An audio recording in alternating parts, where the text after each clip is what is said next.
For our today's video, gagawa naman tayo ng product badge na vector type using Illustrator. So, yung mga ganito, yung mga product badge na ginagamit sa mga ads mo. So, buksan natin yung Illustrator. Tapos, ito yung gagamitin natin. Or gagayahin natin yung style nito.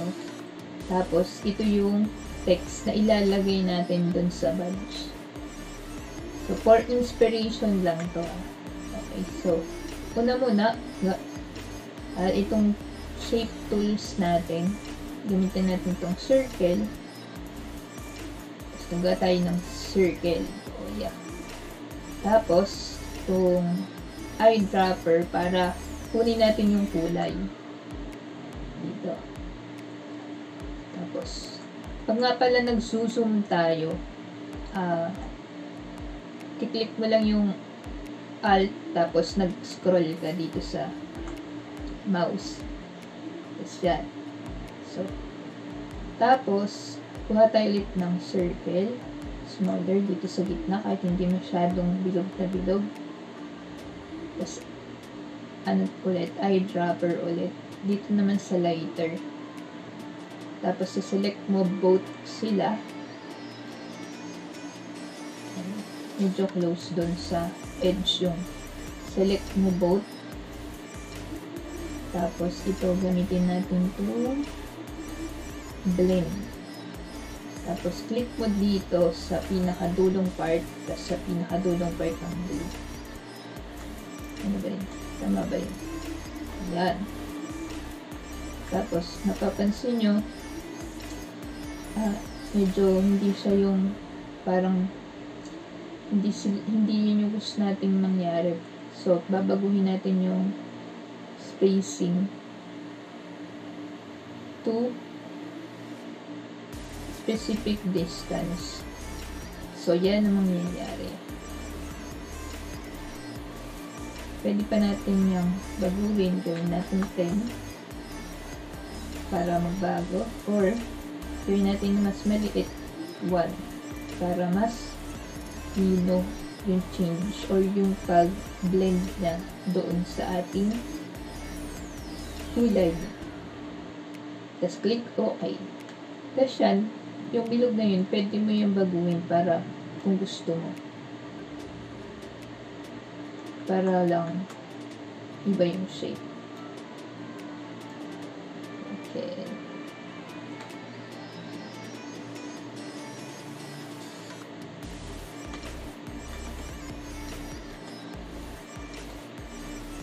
Yan. So, tapos, gagawa naman tayo ng tool. Gagawa tayo ulit ng circle. Hindi natin masyadong gagayahin. Basta meron lang tayong mapagpunan ng inspiration. Tapos, select mo sila parehas para ma-center na ma-center. Gamitan natin itong alignment.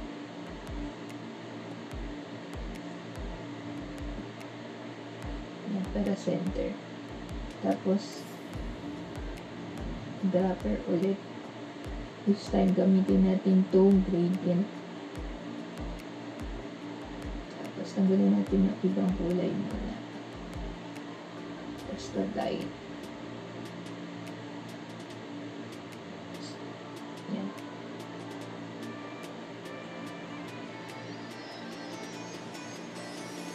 Tapos, gawin natin para masaya. Gawin natin mga 70 degree para medyo nakaslant siya or 80 degree. Yan. Tapos gawin natin yung line na yun manipis. So, select lang natin itong circle. Tapos dito sa effects or no. Dito pala sa object. Yung path. Offset path. Tapos, imbis na palabas yung madadagdag, nandun tayo sa loob ng circle, magdagdag ng line. Para dito. Or dito. Yan. Dito sa line na yun. Yun lang natin mga 8. Tapos lagyan natin ng negative para doon sa loob ng circle siya mapupunta. Tapos tingnan natin kung ano nangyayari. Yun, doon yung line mapupunta. Okay? So, click OK. Tapos, i-drop natin ulit dito sa start para pili ko yun yung pinaka kulay ng line niya. Tapos, swap natin from fill to stroke. So, yun. Ipisan lang natin yung stroke line mga 0.25 or 0.5. Yan. Tapos, lagyan din natin ng isa pang line. Ito namang line na to. Ganun ulit. Using naman this, yung kakagawa lang natin na circle. Object, path, offset, path ulit. Tapos, lakihan natin. Siguro mga 20. Negative 20. Para paloob. Hindi pa ganun. Dapat, siguro, 50. Try natin. Hindi pala. Mga 40 lang. Nope. 35. Yan. So, yan. Okay na yan. Click okay lang. Pagkatama na yung shape. So, ngayon naman, ang ilalagay natin itong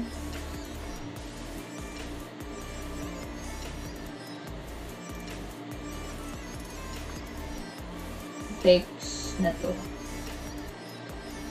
Lagyan natin dito. So, para magkaroon ng pa-curve or pa-circle na text, ang ginagawa ko dyan, gagawa tayo ng isang circle ulit.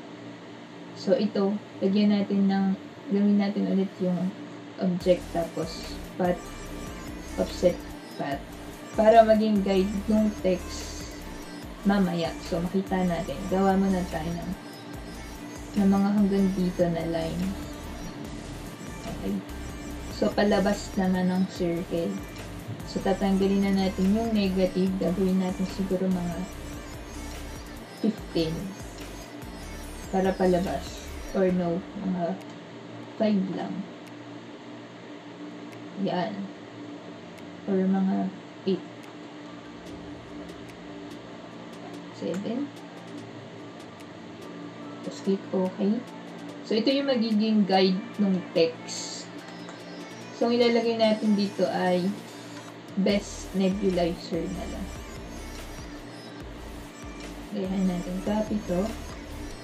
Tapos, para maging guide tong line na ginawa natin kanina, tanggalin natin yung isang anchor point doon. Tapos, select mo tong type tool. Tapos, kiklik ka doon. Pagka makikita mo yung mouse mo nagbago. Tapos, i-click mo doon. Yung may parang pa-wave na siyang ganon. Nakita mo ba yung may pa-wave? Ibig sabihin, doon ka sa line na yun maglalagay ng text. So, yan. Pwede na natin siyang lagyan ng text. Best nebulizer. Nebulizer.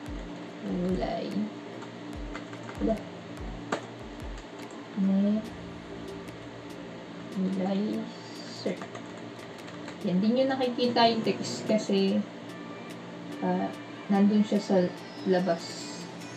So, ang gagawin natin,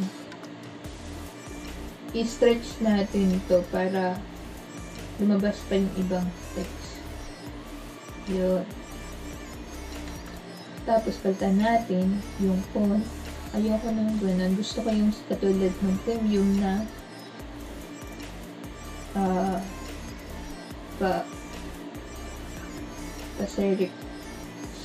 serif style. Ayan tayo. Ba't wala daw? Here. Basta katulad ng premium yung style. Hindi naman natin gagayahin talaga, pero at least close doon para magmukha siyang premium. Okay? So, hanapin lang na ito. Pwede na siguro ito. Ay! Tapos, capitalize natin. Ikitan lang natin. Parang kita natin. Tapos, center. Yung paragraph. Center align natin. Para nasa center. Ikitan pa natin hanggang magkasya dun sa yan. Okay. Tapos, add natin ng spacing para maganda basahin. Add natin yung space ng bawat letter. Dito yon sa character. Click ka sa character. Tapos, dito. Mga 100. Yan. So, yan. Nakita nyo, nadagdagan siya ng space. Tapos, ang kulay ng text natin ay ito ding star na nasa labas. Good. Very good. Very demure. Very demure. Tapos, dadagdagan natin dito ng lagyan na lang natin ng isa ulit text, ganyan ulit.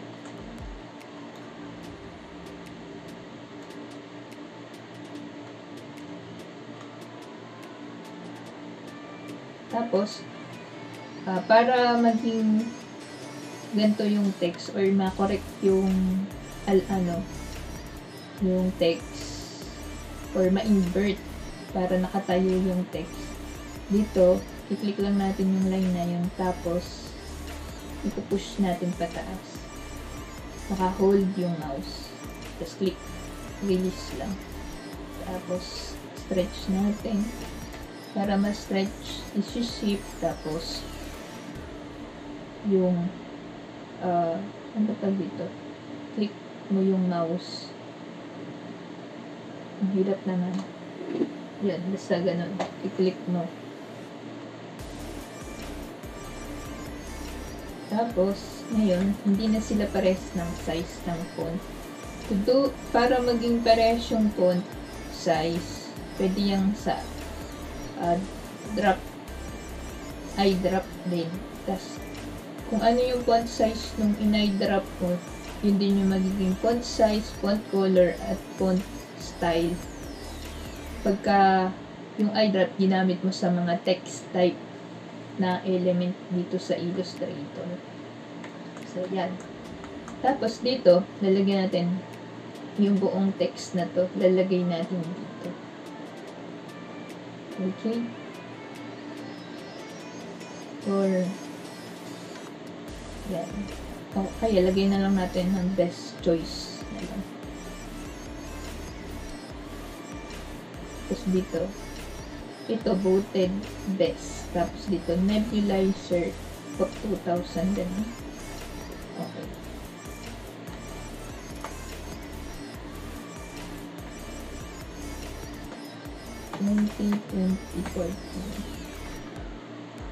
Oh.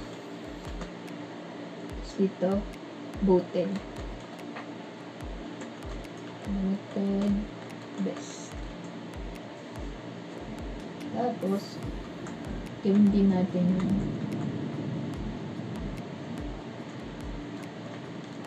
best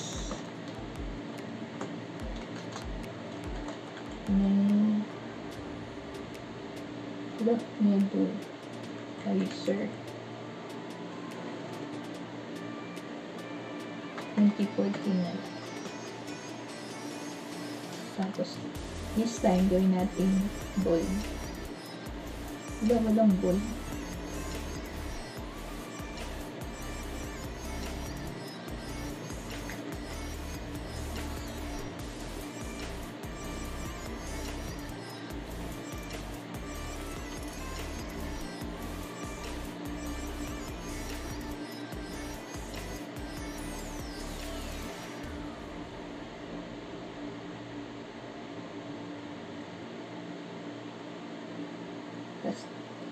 Gawin natin to walang spacing. Yung regular lang.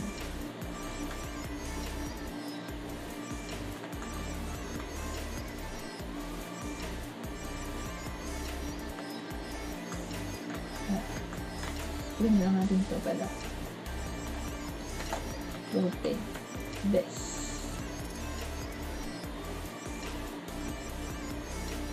Tapos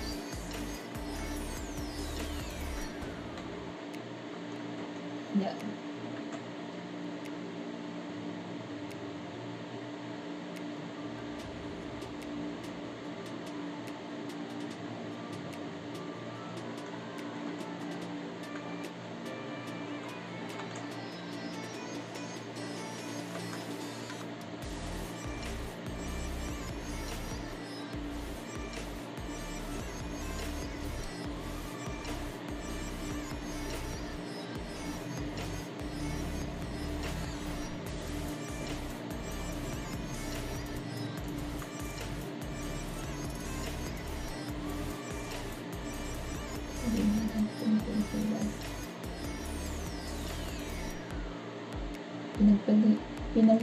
Pinagparehas na lang natin yung font kasi para maganda, pare-pares lang sila ng font. Tapos ito, gagawin natin gold. Pero bago natin yung maging gold, kailangan itong text, kasi diba, dati tinuruan ko kayo, dapat maging text type muna yung, ay maging object type muna yung mga text type natin na element para maging para pwede sila maging gradient. Kung mapapansin mo dito sa ginagaya nating na badge, yung text niya sa center, siya, naka-gradient. So, para mangyari yun, kailangan i-expand natin to, yung text.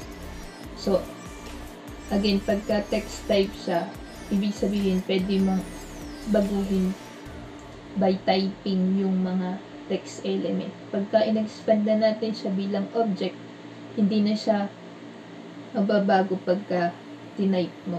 So, expand natin. Kunwari, gagawa tayo ng copy nito. Control copy, paste. Para lang makita natin yung pagka nagbago na. So, to expand, punta lang, select mo lang yung mga i-expand mong text, tapos punta sa object, expand, tapos click mo to, object and fill, tapos click OK. Ngayon, text, na to, object type na, para hindi mo na siya matatypan. Tapos ito naman, kanina, pwede pa natin matypan, ngayon hindi na, itong nasa ating side. Tapos, pwede na natin ngayon mabago yung kulay. So, itong eyedrop, tapos click lang natin dito sa gold natin kanina. So, yan, diba? Gold na. Pero ayoko ng ganyang klase ng gold. Kung mapapansin mo dito, halos parang isang buo lang silang gradient. Pero para maganda, gawa muna tayo ng star. So, dito sa mga objects natin, meron ditong option na star. So, yan. Yan, kung makikita mo, magbudo yung pag gumagawa ka ng star. Para maging accurate yung position ng star mo na hindi mo kailangan masyadong kontrolin tong mouse or naguguluhan ka, pwede mong i-shift para stable lang siya na ganun yung star. So, pag masaya ka na sa size, release mo lang yung mouse. Tapos, gawa pa tayo ng dalawa pa sa side. To do that, pwede na natin control, alt, tapos yung mouse, right click, tapos yan, maduduplicate na. Tapos, release lang. Tapos, gawin natin din dito sa side para tatlo na sila. Ngayon, gawin natin din to yung maliliit lang yung sa iba. So, paliitin lang natin. Tapos, para equal yung pagkakalayo-layo ng bawat stars. yan, kung mapapansin mo, hindi sila, hindi pantay yung spacing dito. So, para maging pantay-pantay yung spacing, kunwari, exaggerate yung pagkakaiba. Yan, kunwari, hindi pantay-pantay. Para maging pantay-pantay, so select mo yung tatlong item na yun na gusto mo maging pantay-pantay yung spacing dito sa area na to. Kasi click mo lang dito sa, ano tawag doon? Teka lang, tingnan natin kung ano tawag doon.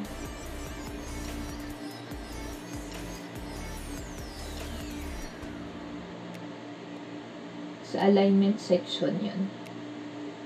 Align to select. Yan. Dito sa tab na to. Ito. Horizontal distribute center. Yun. So, yan. Nakita nyo na sumenter yung pinaka nasa gitna. So, yan na yung tama nilang position. Tapos, i-group natin to. Control G para mag-group. Tapos, scale down natin. Tapos, gagawa din tayo dun sa ilalim.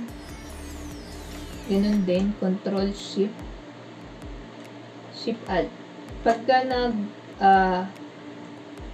i-shift Alt mo, ibig sabihin, kung saan position siya, hindi, dun pa rin siya mapupunta.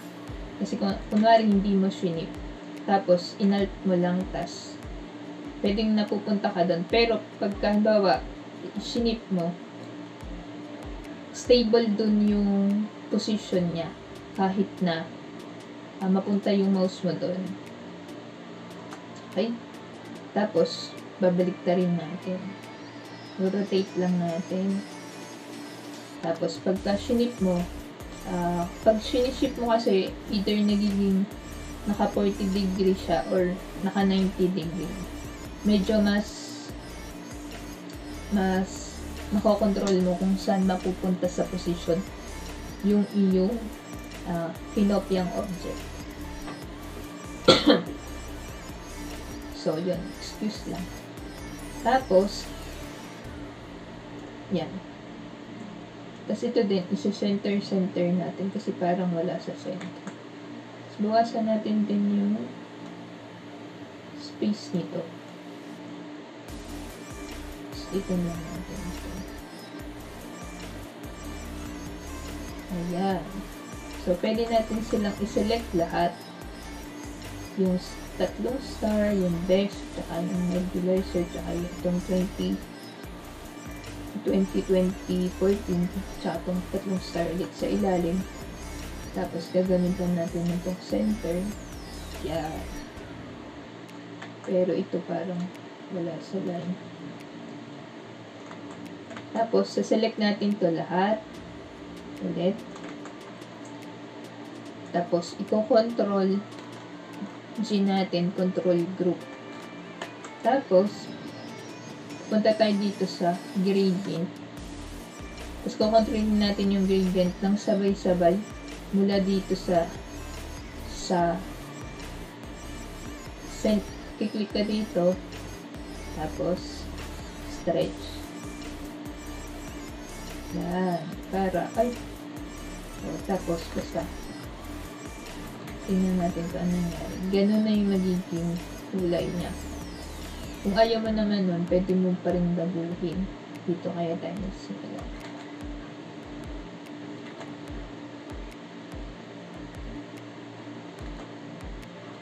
Ulit. Dito. Ayan. O diba?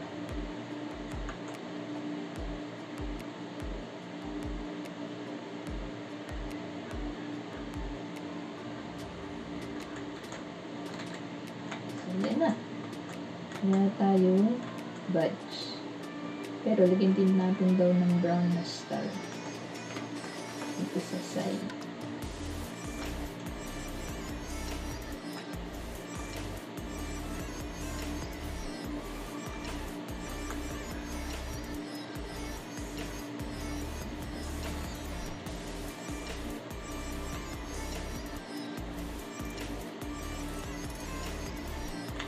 Pero, dadagdagan din natin itong parang ribbon sa gilid. So, para magawa yun, control, gagawa tayo ulit ng object, path, tapos offset path. Tapos, yan. Okay na yung 7. Click OK. Tapos, i-click lang natin dito sa blue. Tapos, dito sa effects, hanapin natin yung zigzag. Okay, click OK. Tapos, dagdagan natin yung size or no. At saka to kung gaano kadami yung zigzag. Bawasan natin yung size kasi dapat maliliit lang pala. So, lagyan pa natin yung zigzag. Ayan. Lagyan natin yung zigzag para click lang sila. Tapos, click OK. Pagka masaya ka na sa ginagawa mo. Click OK. Yan. So, para naman ma-adjust mo, pwede mo naman yan i-adjust kung gusto mo kadikit lang din ng katulad dun sa sample natin.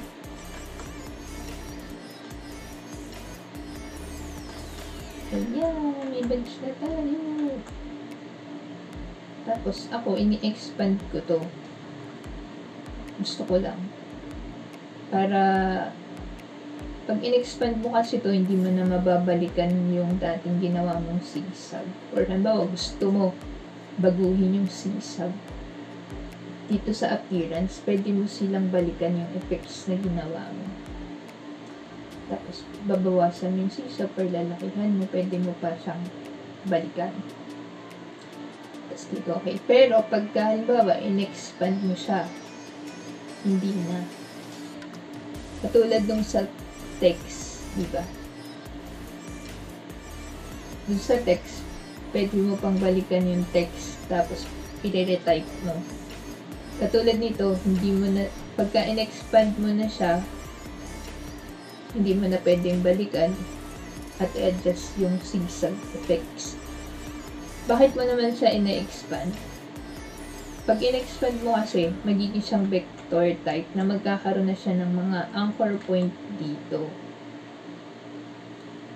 Kaya ko siya ina-expand. So, pwede naman natin hindi i-expand. So, yan na. Meron na tayong bunch. Pwede mo pang dagdagan yun ng detail kung hindi ka masaya. Katulad ng mga yun. So, pero, right now, ito muna kasi hindi mahaba masyadong ating video. So, yun lang. Sana meron kayong natutunan sa ating video for today. Thank you for watching.